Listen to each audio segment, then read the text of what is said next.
ان دونوں سے ہٹ کے اہل سنت والجماعت کا جو شروع سے طریقہ چلا رہا ہے وہ طریقہ کیا ہے؟ وہ طریقہ یہ ہے، کوئی صحابہ کو بڑا اور اہل بیت کو چھوٹا منوانے کی فکر میں کوشش میں ہے، کوئی اہل بیت کو چھوٹا بڑا اور صحابہ کو چھوٹا منوانے کی فکر میں کوشش کر رہا ہے۔ اہل سنت والجماعت کا موقف یہ ہے، ہمارے نظریے میں، ہمارے عقیدے میں، ہمارے پاس کوئی چھوٹا نہیں ہے، ہمارے پاس صحابہ بھی بڑے درجے کے ہیں، اہل بیت بھی بڑے درجے کے ہیں، دونوں بڑے ہیں ہمارے پاس۔ ہمارے نزدیک چھوٹوں کا نظر ہی نہیں ہے، ہمارے عقیدے میں دونوں بڑے، اللہ نے دونوں کو بڑے بنا دیا۔ اللہ رب العزت کا بے انتہا فضل و کرم ہے کہ اس نے ہمیں اور آپ کو یہ توفیق بخشی کہ ہر مہینہ ہم یہاں جمع ہو کر اللہ کے رسول علیہ الصلاۃ والسلام کی محبت میں کچھ باتیں سننے اور سنانے کی سعادت حاصل کرتے ہیں، اور یہ ہم پر اللہ کا فضل ہے، اس کا کرم ہے کہ اللہ نے ہمیں یہ توفیق دی اور اس نیک کام کے لیے ہم کو چن لیا۔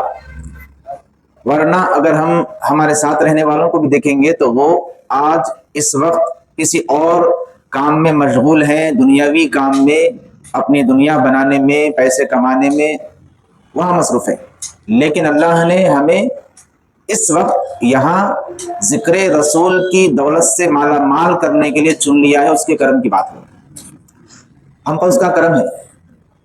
اور حضور کی حدیث پاک ہے کہ سرکار فرماتے ہیں کہ ایک لمحہ اگر کوئی ایسی محفل میں بیٹھتا ہے، ایک لمحہ، تو حضور فرماتے ہیں کہ ایسی محفل میں ایک لمحہ بیٹھنے والا 60 سال کی عبادت کرنے کے برابر ہے۔ 60 سال کی عبادت، ایک لمحہ، ایک سیکنڈ، وہ کانٹا جو سیکنڈ کا ایسا ہلتا، ایک بار ہل گیا، 60 سال کی عبادت۔ یہ محفل 1 گھنٹے سے 1.5 گھنٹہ چلتی ہے ہر مہینہ، سوچئے کتنی ہزار سال کی عبادت ہمارے کھاتے میں اللہ ڈال رہا ہے۔ ہم چاہ کر بھی اتنی عبادت نہیں کر سکتے، لیکن یہ اللہ کی رسول کا کرم ہے کہ اللہ تعالیٰ حضور کے صدقے چھوٹے سے عمل میں بڑا ثواب عطا فرما دیا۔ آج ہم یہاں پر بات کریں گے بی بی فاطمہ خاتون جنت رضی اللہ تعالی عنہا اور سیدنا ابوبکر صدیق رضی اللہ تعالی عنہ کی شان و عظمت کے متعلق، اور ساتھ میں سنتوں کا بھی ہم ذکر کریں گے، کیونکہ اللہ کے رسول نے ہم کو 2 چیزیں دی ہیں، ایک عقیدہ دیا ہے، ایک عمل دیا ہے۔ ہم کو عقیدہ بھی درست رکھنا ہے، عمل بھی درست کرنا ہے۔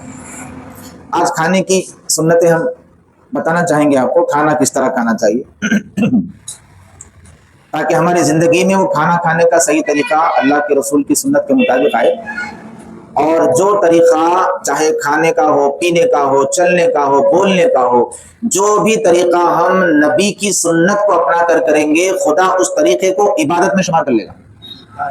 ہم کھانا بھی کھا رہے ہیں، اگر نبی کے بتائے ہوئے طریقے پر کھانا کھائیں گے تو کھانا کھانا بھی عبادت میں لکھا جائے گا ہمارے۔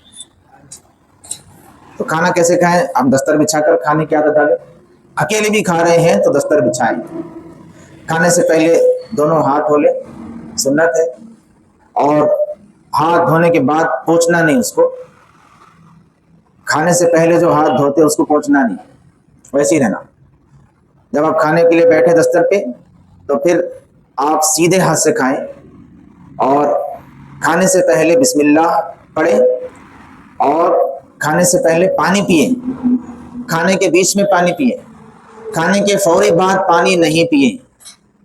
یہ حضور کی حدیث ہے، کھانے سے پہلے پانی پینا چاہیے، کھانے کے بیچ میں پانی پینا چاہیے، کھانے کے فوری بعد پانی نہیں پینا چاہیے، بلکہ کچھ دیر بعد، آدھا گھنٹہ 1 گھنٹہ اس کا ٹائم لے کر آپ پانی پیئیں، اور بالکل خاموش ہو کر بھی نہیں کھائیں، بالکل چپ چاپ ہو کر بات ہی نہیں کر رہے آپ کسی دستر پہ، ایسا نہیں، کچھ بات کرتے ہوئے کھائیں، کچھ دین کی بات کرتے ہوئے کھائیں۔ سرکار فرماتے ہیں کہ بالکل خاموش ہو کر کھانا مجوسیوں کا طریقہ ہے، یہ مسلمانوں کا طریقہ نہیں ہے۔ کھانا کھاتے وقت کچھ بات کر سکتے آپ، زیادہ بات نہیں، تھوڑی بہت بات کریں، کھانا بالکل خاموش بھی نہیں۔ سر پہ ٹوپی پہن کے کھانا کھانا چاہیے۔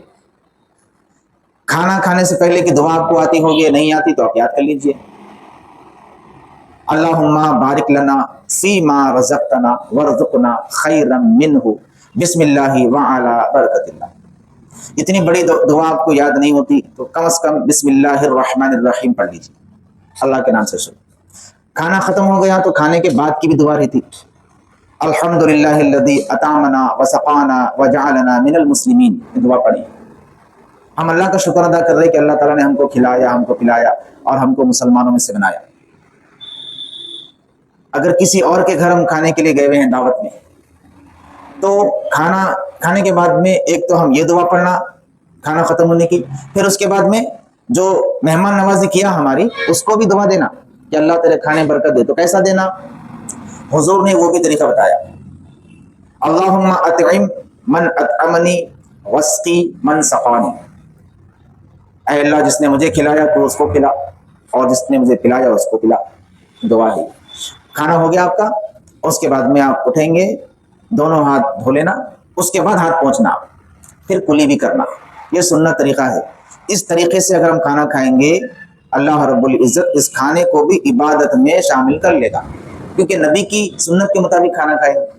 تو الحمدللہ آج ہم کھانے کی سنتیں سیکھے ہیں۔ آنے والے محفل میں انشاءاللہ تعالیٰ پانی پینے کا طریقہ اور دوسرے آداب زندگی ہم سیکھنے کی، سننے سنانے کی سعادت حاصل کریں گے۔ چلیے درود شریف پڑھ لیجیے۔ اللہم صلی علی سیدنا و شفیعنا حبیبنا مولانا محمد وعلی آلہ الصلوۃ والسلام علیک یا رسول اللہ صلی اللہ علیہ وسلم۔ اس مہینے کی چاند کے مہینے کے حساب سے جمادی الثانی بولتے ہیں۔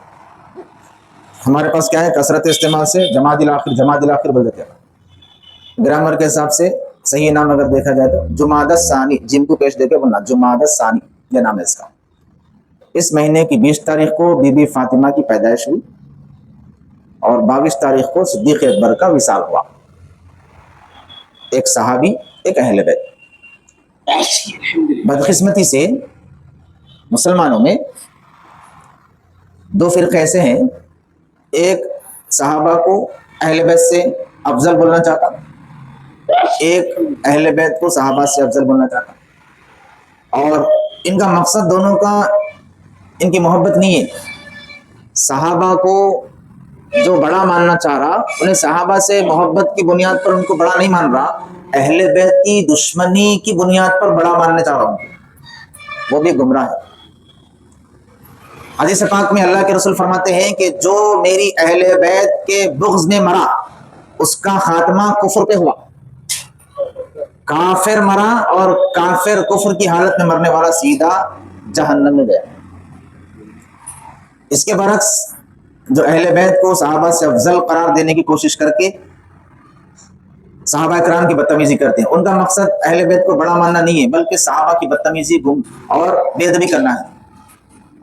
اور صحابہ کی بے ادبی کرنے والے کے اوپر خود اللہ کے رسول نے لعنت بھیجی، لعنت ہو، اور حکم دیا امت کو بھی، جب تمہارے سامنے کوئی صحابہ کو برا بولتا ہوا نظر آئے تو اس کو جواب میں یہ کہو کہ تجھ پر اللہ کی لعنت ہو۔ جب نبی نے لعنت بھیج دی تو بتائیے وہ کیسے جنت میں جا سکتا ہے؟